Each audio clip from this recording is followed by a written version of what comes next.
investors for putting it together.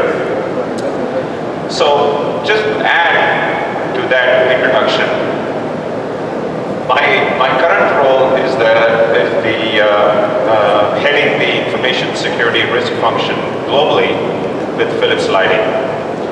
Prior to this, I was the CISO at an educational company, and before that, I was leading the information security function at a fashion retailer in the US.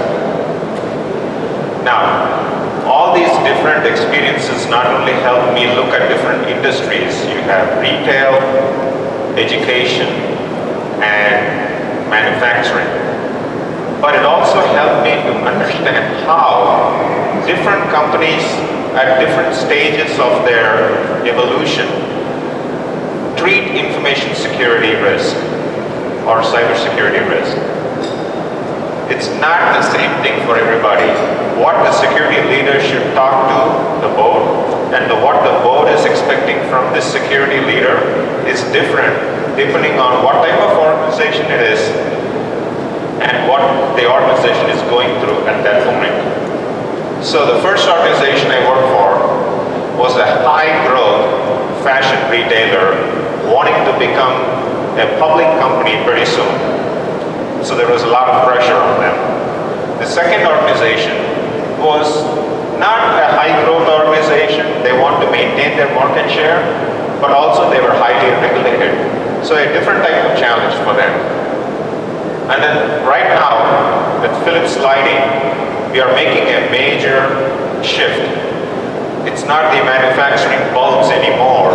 It's more into the Internet of Things. It's the smart connected bulbs. And it's not just for giving you light. Light these days can do more than provide light. It is helpful in healthcare industry. It's helpful in crime detection, etc. So the security here is completely different. The challenges are completely different. And what the board is asking for here is completely different. So that's based on these experiences and exposures I have had, I wanted to put together my view of what a security leader in an organization should be talking to the board about and what the board really expects from a security leader. And I think the time is right for that kind of a conversation because of the fact that the breaches are uncontrollably increasing. Before I start my presentation, I just want to ask the audience a couple of questions. So just raise your hands and answer this. How many of you here, either you directly or your leadership, talk to the board about cybersecurity? Just raise your hands. Good. And how many of you do that on an annual basis or a quarterly basis? Who does it on an annual basis? Okay, quarterly? Well, that's surprising. Okay. All right. So let me start with this thing. This is the survey done by the BDO, and it says that the board's involvement in cybersecurity has increased since 2013. So the last 5 years, it has gone up from 47% to 79%. So that's the good news, right? Here's the bad news. The number of data breaches or security breaches also increased during the same time period from 614 individual breaches or reported breaches in 2013 to about 1,580 in 2017. So almost 3 times. Now, the other aspect included in this is the number of records that get breached, right? This is just the number of breaches. The number of records that get breached per breach also has increased. Why is this? This is the bad news. Why is this? If you hire a babysitter for your kid, you expect the kid will do less mistakes, right? He'll be safe. If you hire a tutor for your son or daughter, you expect the grades of your son or daughter to go up, not go down, right? So if you compare that, when the and it has increased, the breaches also increased. So why is there this disconnect? Let me try to explain that with a couple of examples. So a friend of mine, he went to a doctor. He was complaining about something, so he went to the doctor, and this is what the doctor said. I don't know how many of you here are medical professionals and understand medical terms. I don't. So this is what the doctor said. The doctor said, you have a condition where you periodically experience a synchronous diaphragmatic flutter which can last anywhere between few minutes to several hours. But don't worry, all you have to do is swallow a 235 milliliter solution of dihydrogen monoxide in a single gulp. I don't understand any of these things. But here's what the doctor really meant. You are getting hiccups often, so drink some water. This is the simple way of saying it. Another example. Philips is a Dutch company, so I have to say something in Dutch. What kind of kid is this? It says, Mama, die, die, die. If you look at it, what kid is really saying is, Mama, that one, that one, that one, which is every kid says that I want that one, I want that one, I want that one. Alright, what am I trying to say here? We have a complexity and a translation problem when it comes to cybersecurity. So we are drowned in complexity and we are lost in translation. And this is the case with everything about cybersecurity, but even more visible when you talk to the board, because the board in general do not understand, or at least the boards that are formed these days, or the traditional boards, they do not understand the complexities around information security, cybersecurity. If you look at the board formation, you'll find a lot of financial people, you'll find a lot of lawyers, you'll find a lot of marketing people, very less technology and cybersecurity people. Hence, it is the job of the security leader to translate and to get rid of the complexity and make it simple. Make it in a language they understand. To prove my point, E&Y did a survey. Well, E&Y did a survey and I borrowed from them. And this point is very important. Only 36% of the board have sufficient knowledge to manage cybersecurity, which means the other 64% of the boards do not have knowledge of cybersecurity to manage it. How do you manage something, make a decision on something, be confident about something if you don't know anything about it? Alright, so the rest of the presentation, we are going to be talking about how to change this scenario, what do we need to do as security leaders to do it, and what does the board have to do? It's a two-way street. What does the board have to do to make sure this communication channel is going very well? First of all, I thought it's essential to understand the history of the corporate boards, where it came from, what was its original intent, how it has evolved, and what is its current role. Then we'll take a look at a typical board process.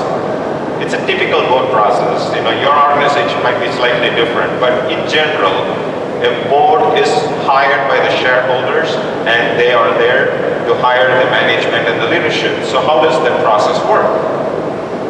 And then we'll highlight some of the common pitfalls that I see based on my experience and exposures from the past when it comes to the security leader talking to the board and the board asking the security leader what to say and how to change that. You're talking about the problem and how do we change the dialogue.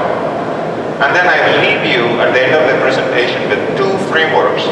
I call these a trust framework for the CISO and a direct framework for the board of directors. Well, trust because the primary job of the CISO with the board is to build trust or earn trust, so trust framework. And the primary job of a board of directors is to direct, so a direct framework. If you get nothing out of this presentation, at least have those two tips towards the end of it as reference points. All right, corporate boards. Just like most things in life, in history, board of director concept also had a British origin, right? I think in 15th, 16th centuries, they were powerful, and they created a lot of the concepts that are still being utilized in modern, modern industries and corporations. So the first reference to the board was made in the 16th century, around 1599, when Queen Elizabeth wrote down an order for establishing the East India Company. And as part of managing the East India Company, she created the concept of a board, right? The governors get elected and they manage it, because East India Company was all over the world with presence, so they wanted people to manage it. So that's when it started. However, it was not established in a corporate setting until Bank of England started to do that in 1694. And that's when the first corporate board in the form that we are known these days came into existence. And then from there it spread to the Dutch merchants. The Dutch merchants were organized out of Amsterdam in regional fashion.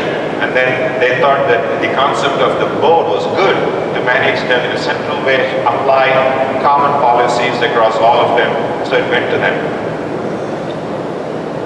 Primarily, the European entities use this for managing the organization and also for decision making, right? So you have a group of people sitting together, and things are brought to their attention, and based on some consensus type of agreement, they'll make a decision on either the future of the organization or something about hiring, etc.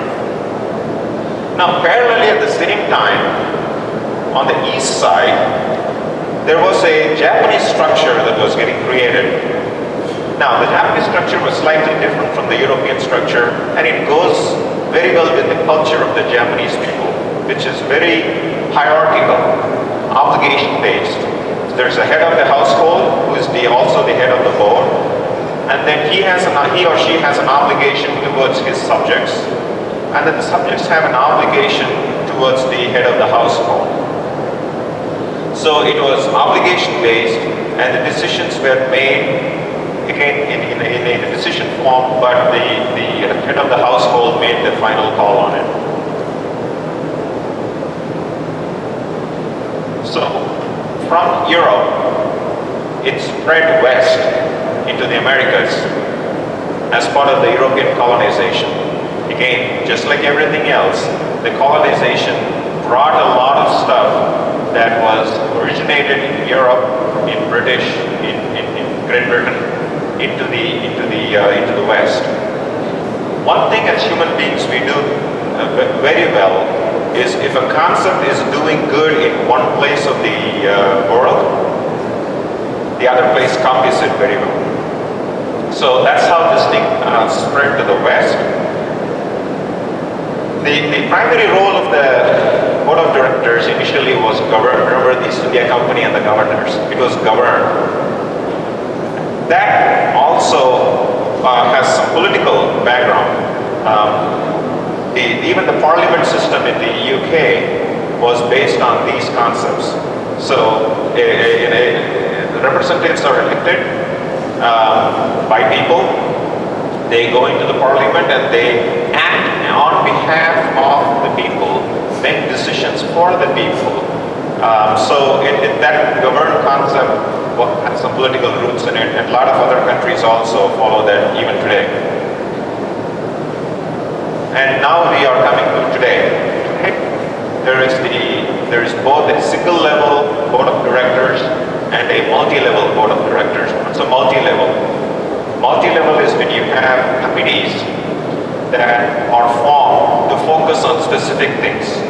I'm sure you have heard of audit committees, you have heard of compensation committees, compliance committees, etc. So multi-level boards are boards that have committees focusing on specific things and be able to make decisions in a small group fashion.